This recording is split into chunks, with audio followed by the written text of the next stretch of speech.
بالشكل اللي انتم بتشوفوه قدامكم ده، بتشوفوا الكلام الحلو اللي اتقال انه الشيخ والقسيس وايد واحده. ودايما في المناسبات دي احنا بنبتدي نقول كده، يعني باسم الله الواحد اللي احنا كلنا بنعبده. لكن بما انكم شباب الخير اسمحوا لي اكمل لكم واقول لكم صباح الخير عليكم كلكم.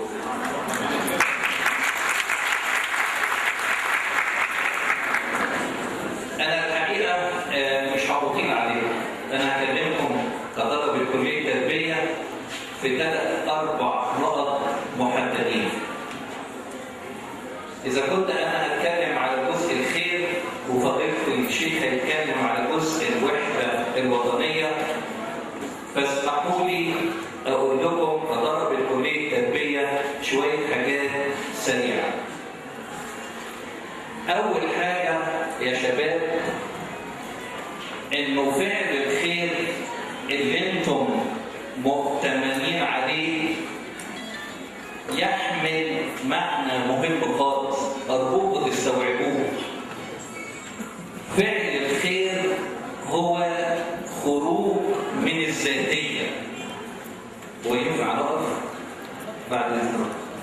هو خروج من الذاتية. يعني إيه خروج من الذاتية؟ الإنسان اللي ما بيقدمش الخير بيعيش لنفسه فقط، أما فاعل الخير فهو يحيا للآخرين.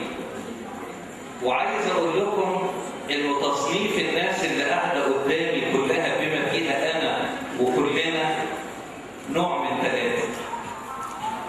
فأنا هبقى في مرحلة من المراحل ال3 اللي هقول لكم عليهم دول، وأرجو إنكم تستوعبوهم. المرحلة الأولى اللي ممكن الواحد يبقى فيها مرحلة اسمها مرحلة صخرية، والمرحلة الثانية متأسف في التعبير اسمها مرحلة حيوانية، والمرحلة الثالثة اسمها مرحلة نباتية. طبعا كل واحد مننا دلوقتي يقعد يفكر هو أنا في أنهي مرحلة صخرية ولا مرحلة حيوانية ولا مرحلة نباتية؟ أشرحها لكم في كلمتين. أولا يا شباب، كلمة مرحلة صخرية يعني الواحد مننا يبقى قلبه زي الصخر قاسي وممكن يضر الناس وما بيعملش خير خالص. المرحلة الثانية اللي هي المرحلة الحيوانية يعني الإنسان يعيش لغرايزه فقط ويعيش لرغباته فقط، لكن ما يضرش حد، لكن ما يجيش ناحية المساكين والمحتاجين. أما المرحلة الثالثة التي أشعر أن جميعكم فردا ينتمي إليها فهي المرحلة النباتية، وأتمنى أن ما يبقاش فينا حاجة لا في المرحلة الصخرية ولا في المرحلة الحيوانية. إيه المرحلة النباتية؟ المرحلة النباتية هي مرحلة زي الشجرة يستظل بها الكل بدون تفرقة، وتثمر وتقدم ثمرها الخير للكل بدون تفرقة. فصناعة الخير التي تنتمون إليها تشير أنكم يا شباب تنتمون إلى المرحلة النباتية، فجميعكم بخيركم يستظل في الشجرة، ومنكم جميعا نأخذ ثمار خيركم في وسط الكل. لذلك أدعوكم أن يكون خيركم لا عن اضطرار بل عن اختيار.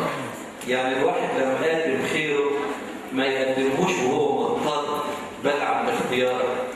وأرجو أن يكون خيركم للجميع دون تمييز، فمحبتكم للكل لا تسقط أبدا، علشان كده كل الإنسان ما يقدم الخير للكل بلا تمييز، وخير عن اختيار لا عن اضطرار. ده الجزء الأولاني اللي حابب أقول لكم عليه. بس قبل ما أخلص الجزء ده عايز أقول لكم 3 حاجات. زي ما قال الأخ محمد علاء، وبالمناسبة بشكرك على كلامك الحلو، وبشكر الأخ أحمد صلاح اللي قال الابتهالات الجميلة، والأخ اللي تلف، والدكتور عادل، والأحباء اللي موجودين، وفضيلة الشيخ، بشكركم كلكم على وجودكم. عايز أقول لكم إنه صناعة الخير ليست بالضرورة زي ما قال إن إحنا يبقى حاجة مادية، ولكن هقول لكم على 3 حاجات تاخدوا بالكم منهم.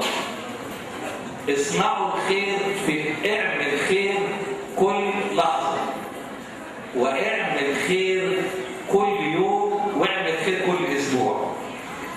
طبعا أنا عارف أسأله إزاي أعمل خير كل لحظة، وإزاي أعمل خير كل يوم، وإزاي أعمل خير كل أسبوع. اسمعوا الحكاية كويس أوي. الخير الذي تستطيع يا شباب أن تقدميه كل لحظة هي مجرد ابتسامتك. فالابتسامة التي تقدمها على وجهك هي جواز مرور إلى قلوب الآخرين لا تحتاج إلى ترجمة، فهذا نوع من الخير. والخير الذي تستطيعوا أن تقدموه كل يوم، أقول لكم حاجة صعبة قوي. أنا عارف إن الشباب ممكن يكون بيتكلم في اليوم وعلى الخطوط المجانية أوقات طويلة. خلي كل يوم ضمن مكالماتك مكالمة سميها مكالمة خير. اسأل فيها عن شخص مريض أو إنسان محتاج، فهذا نوع آخر من الخير. وتستطيع أن تقدم خيرا كل أسبوع في زيارة لإنسان مريض أو مسن زي ما حضرتك قلت يا جماعة. علشان كده اصنعوا الخير كل لحظة وكل يوم وكل أسبوع. أخيرا هختم ب3 كلمات صغيرين. أول حاجة تاخدوا بالكم منها، عارفين ثمرة التين يا شباب؟ ثمرة التين لو أنا جبت تينة وفرقتها كده وخدت بذرة منها وقلت لحد فيكم دقها، هيقول دي ناشفة وطعمها وحش.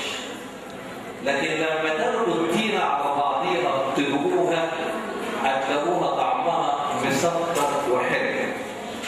فكل واحد مننا لو عاش لوحده فقط هيبقى طعمه وحش، لكن كلنا على بعضينا باختلافاتنا وانتماءاتنا واشكالنا وتوجهاتنا تبقى عامله زي التينه الحلوه اللي طعمها حلو.